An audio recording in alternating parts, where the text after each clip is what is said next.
ஓம் cream ஆதித்யாய சோமாய மங்களாய புதாய குரு சுக்ர சனிப்பியச்ச ராகவே கேதவே நமக. உலகை கட்டி காக்கும் பரமேஸ்வரன் பார்வதியின் திருவருளால் அனைவரும் நலமுடன் வாழ அந்த எல்லாம் வல்ல இறைவனை வணங்கி நேரில் அனைவருக்கும் எனது அன்பான வணக்கங்களை தெரிவித்துக் கொள்கின்றேன். இன்றைய பதிவிலே நாம் பார்க்க இருப்பது மார்கழி மாதத்திற்கான ராசி பலன்கள். முதலில் கிரகங்களின் நிலைகளை பற்றி பார்க்கலாம். மார்கழி மாதம் 1ஆம் தேதி வாக்கிய பஞ்சாங்கத்தின்படி கிரகங்களுடைய நிலைகள். கடக ராசியிலே குரு பகவான் உச்ச நிலையில் பயணம் செய்து கொண்டிருக்கிறார். சிம்ம ராசியிலே கேது பகவான் பயணம் செய்து கொண்டிருக்கிறார். விருச்சிக ராசியிலே சுக்கிர பகவானும் புதன் பகவானும் பயணம் செய்து கொண்டிருக்கிறார்கள். தனுசு ராசியிலே சூரிய பகவானும் செவ்வாய் பகவானும் பயணம் செய்து கொண்டிருக்கிறார்கள். கும்ப ராசியிலே சனி பகவானும் ராகு பகவானும் பயணம் செய்து கொண்டிருக்கிறார்கள். இம்மாதம் 4 கிரகங்கள் இடப்பெயர்ச்சி ஆகின்றன. கடக ராசியிலே அதிசாரம் பெற்று பயணம் செய்து கொண்டிருக்கின்ற குரு பகவான் மார்கழி மாதம் 6ஆம் தேதி மீண்டும் அவர் மிதுன ராசிக்கு இடப்பெயர்ச்சி ஆகிறார். விருச்சிக ராசியிலே பயணம் செய்து கொண்டிருக்கின்ற சுக்கிர பகவான் மார்கழி மாதம் 7ஆம் தேதி தனுசு ராசிக்கு இடப்பெயர்ச்சி ஆகிறார். விருச்சிக ராசியிலே பயணம் செய்து கொண்டிருக்கின்ற புதன் பகவான் மார்கழி மாதம் 10ஆம் தேதி தனுசு ராசிக்கு இடப்பெயர்ச்சி ஆகிறார். அவர் மீண்டும் மார்கழி மாதம் 27ஆம் தேதி தனுசு ராசியிலிருந்து மகர ராசிக்கு இடப்பெயர்ச்சி ஆகிறார். தனுசு ராசியிலே பயணம் செய்து கொண்டிருக்கின்ற செவ்வாய் பகவான் மார்கழி மாதம் 30ஆம் தேதி மகர ராசிக்கு இடப்பெயர்ச்சி ஆகிறார். நான் கூறக்கூடிய பலன்கள் அனைத்தும் வாக்கிய பஞ்சாங்கத்தின்படி கோச்சார ரீதியான உலக மக்கள் அனைவருக்குமான பொது பலன்கள். உங்களுடைய சுய சாதகத்தில் கிரகங்கள் இருந்த நிலைமையும் தற்போது நடக்கக்கூடிய தசாபுத்தியின் கணக்கில் எடுத்துக்கொண்டு பலன்கள் எடுக்கும் போதுதான் துல்லியமான பலன்களை எடுக்க முடியும். உங்களுக்கு துல்லியமான பலன்கள் நீங்கள் தெரிந்து கொள்ள விரும்பினால் உங்களுடைய பெயர், பிறந்த தேதி, பிறந்த நேரம், பிறந்த ஊர் ஆகியவற்றை எனது வாட்ஸ்அப் எண்ணிற்கு அனுப்பி வைத்து பலன்களை தெரிந்து கொள்ளலாம். உரிய கட்டணம் செலுத்தி வாருங்கள், ராசிக்குள் போகலாம். ராசி எந்தவித கிரகங்களும் இல்லை. ராசிநாதன் சுக்கிர பகவான் இம்மாதம் தனங்குடும்ப வாக்குஸ்தானாதிபதியும் பூர்வ புண்ணிய ஸ்தானாதிபதியுமான புதன் பகவானுடனும் சுகஸ்தானாதிபதியான பகவானுடன் இணைந்து பயணம் செய்து கொண்டிருப்பதால் புகழ் அந்தஸ்திலிருந்து சந்தோஷம் நிலவக்கூடிய மாதமாகவே இந்த மாதம் உங்களுக்கு அமைய காத்து கொண்டிருக்கின்றது. குடும்ப வாக்குஸ்தானத்திலே எந்தவித கிரகங்களும் இல்லை. தனங்குடும்ப வாக்குஸ்தானத்திற்கு இம்மாதம் 6ஆம் தேதியிலிருந்து குரு பகவான் பயணம் செய்து கொண்டிருப்பதாலும் குடும்ப வாக்குஸ்தானாதிபதி இம்மாதம் முற்பகுதியிலே ஸ்தானத்திலே அவர் பயணம் செய்து கொண்டிருப்பதாலும் மேம்படக்கூடிய மாதமாகவே இந்த மாதம் உங்களுக்கு அமைய காத்து கொண்டிருக்கின்றது. எதிர்பார்த்து கொண்டிருந்த இடங்களில் இருந்தெல்லாம் பணபரப்புகள் தாராளமாக கிடைக்கும். புதிய ஆடை ஆபரணங்கள்லாம் வாங்குவதற்கான ஒரு சூழல் உண்டு.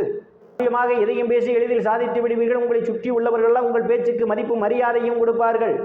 உறுப்பினரை ஒற்றுமை நிலவக்கூடிய மாதமாகவே இந்த மாதம் உங்களுக்கு அமைய காத்து கொண்டிருக்கின்றது. வீரியஸ்தானத்திலே பகவான் இம்மாதம் வாரத்திலே பயணம் செய்து கொண்டிருப்பதாலும் தைரியகாரகன் என்று சொல்லக்கூடிய செவ்வாயினுடைய பார்வை தைரிய வீரியஸ்தானத்திலே விடுவதாலும் எந்த ஒரு செயலையும் வெற்றி முனைப்போடு தைரியமாக எதிர்கொண்டு செய்து முடிப்பீர்கள். சகோதர சகோதரனுடைய அன்பும் ஆதரவும் உங்களுக்கு நிறைந்திருக்கும். அவர்களால் அனுகூலமான பலன்கள் உங்களுக்கு உண்டு. கடித போக்குவரத்தால் நல்ல செய்திகள் எல்லாம் கிடைப்பதற்கான ஒரு சூழல் உண்டு. சிறு குறு பயணங்களால் அனுகூலமான பலன்கள் உண்டு. பக்கத்தாருடன் இருந்து வந்த மனக்கசப்புகள் எல்லாம் மாறி நல்ல நட்புணர்வு ஏற்படுவதற்கான ஒரு சூழலும் உண்டு.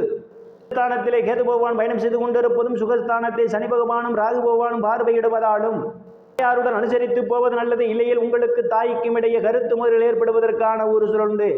தாயாருடைய உடல்நிலையிலே கூடுதல் கவனம் எடுத்துக்கொள்ள வேண்டும். சிலர் தாயாருக்காக மருத்துவ செலவு செய்வதற்கான ஒரு சூழலும் ஏற்படலாம். கல்வி படிக்கக்கூடிய மாணவியரெல்லாம் படிப்பிலே கூடுதல் கவனம் எடுத்துக்கொள்ள வேண்டும். உறவினருடன் அனுசரித்து போவதே மிகவும் சிறப்பு. ஸ்தானத்திலே எந்தவித கிரகங்களும் இல்லை. புத்திர ஸ்தானாதிபதி பகவான் குருவினுடைய பார்வையிலே அவர் பயணம் செய்து கொண்டிருப்பதால் பாக்கியம் எதிர்பார்த்து கொண்டிருப்பவர்களுக்கு புத்திர பாக்கியம் கிடைப்பதற்கான ஒரு சூழல் உண்டு. சிலருக்கு புத்திரர்களால் நற்பெயரும் புகழும் ஏற்படும். சிலர் புத்திரர்களுக்கு சுப நிகழ்ச்சிகளை நடத்துவீர்கள். காது குத்து, திருமணம் போன்ற சுப நிகழ்ச்சியை நடத்துவதற்கான வாய்ப்புகளும் தேடி வரும். துறையை சார்ந்தவர்களுக்கெல்லாம் புதிய வாய்ப்புகள் தேடி வருகின்றது. கூடுதலான வருவாயை காண முடியும். ரேஸ், குதிரை பந்தயம் மற்றும் சூதாட்டங்களில் ஈடுபடுபவர்களுக்கெல்லாம் இது ஒரு பொன்னான காலமாகும். கூடுதலான வருவாயை காண்பீர்கள். நாட்களாக குலதெய்வ கோயிலுக்கு போய் வராமல் இருந்தவர்களுக்கு குலதெய்வ கோயிலுக்கு போய் வருவதற்கான ஒரு சூழலும் ஏற்படலாம். சத்துரு ஸ்தானத்திலே எந்தவித கிரகங்களும் இல்லை. ருணரோக சத்துரு ஸ்தானத்தை இம்மாதம் 6ஆம் தேதியிலிருந்து குரு பகவான் பார்வையிடுவதால் நீண்ட நாட்களாக வங்கி மற்றும் நிதி நிறுவனங்களில் கடனுக்காக விண்ணப்பித்திருந்தால் உங்களுக்கு எளிய முறையில் கடன் கிடைப்பதற்கான ஒரு சூழல் உண்டு. பணி செய்யக்கூடிய சக பணியாளர்களுடைய அன்பும் ஆதரவும் உங்களுக்கு நிறைந்திருக்கும். ஸ்தானத்திலே புதன் பகவானும் சுக்கிர பகவானும் முதல் வாரத்திலே அவர் பயணம் செய்து கொண்டிருப்பதும் குருவனுடைய பார்வையும் முதல் வாரத்திலே களத்திர ஸ்தானத்திலே விழுவதாலும் இதனுடைய ஆண் பெண் இருவாளருக்கும் இதுவரை இருந்து வந்த திருமண தடைகளெல்லாம் விலகுவதற்கான ஒரு சூழல் உண்டு. மனைவிடையே ஒரு அந்யோன்ய நிகழும். வேலை விஷயமாகவும் கருத்து வேறுபாடு காரணமாகவும் விரிந்த தம்பதிகள் எல்லாம் ஒன்று சேர்ப்பதற்கான ஒரு சூழல் உண்டு. இம்மாதம் 10ஆம் தேதிக்கு பிறகு மனைவிடையே ஒருவருக்கு ஒருவர் அனுசரித்து போவது நல்லது. இல்லையே உங்களுக்குள் கருத்து மோதல்கள் ஏற்படுவதற்கான ஒரு சூழல் உண்டு. ஸ்தானத்திலே சுகஸ்தானாதிபதி சூரிய பகவான் பயணம் செய்து கொண்டிருப்பதும் இம்மாதம் 6ஆம் தேதியிலிருந்து ஸ்தானத்தை அஷ்டமாதிபதி பகவான் பார்வையிடுவதாலும் திடீர் அதிர்ஷ்டம் உங்கள் கதவை தட்ட காத்து கொண்டிருக்கின்றது. நீங்கள் எதிர்பாராத நேரங்களில் எதிர்பாராத இடங்களில் இருந்து எதிர்பாராத பண வரவுகளெல்லாம் உங்களுக்கு கிடைப்பதற்கான ஒரு சூழல் உண்டு. நீதிமன்றங்களில் வழக்குகள் நிலுவையில் இருந்தால் உங்களுக்கு சாதகமான முடிவுக்கு வருவதற்கான ஒரு சூழல் உண்டு. ஸ்தானத்திலே எந்தவித கிரகங்களும் இல்லை. பாக்கிய ஸ்தானாதிபதி தொழில் ஸ்தானத்திலே பயணம் செய்து கொண்டிருப்பதும் 6ஆம் தேதி வரை பாக்கியஸ்தானத்தை குரு பகவான் பார்வையிடுவதாலும் அன்பும் ஆதரவும் நிறைந்திருக்கும். உங்களுக்கு பக்க பலமாக இருப்பார். சொத்துக்களில் ஏதேனும் பிரச்சனைகள் இருந்தால் உங்களுக்கு சாதகமான முடிவுக்கு வருவதற்கான ஒரு சூழல் உண்டு. காரியங்களிலே ஈடுபடுவீர்கள். சிலர் புண்ணிய ஸ்தலங்களுக்கெல்லாம் போய் வருவதற்கான ஒரு சூழல் உண்டு. வெளிநாடு செல்வதற்காக முயற்சி செய்து கொண்டிருப்பவர்களுக்கு வெளிநாடு செல்வதற்கான வாய்ப்புகளும் தேடி வருகின்றது. பட்ட மேற்படிப்பு படிக்கக்கூடிய மாணவ மாணவிகள் எல்லாம் படிப்பிலே சிறந்து விளங்குவார்கள். பேராசிரியருடைய நன்மதிப்பையும் பாராட்டையும் பெறுவார்கள்.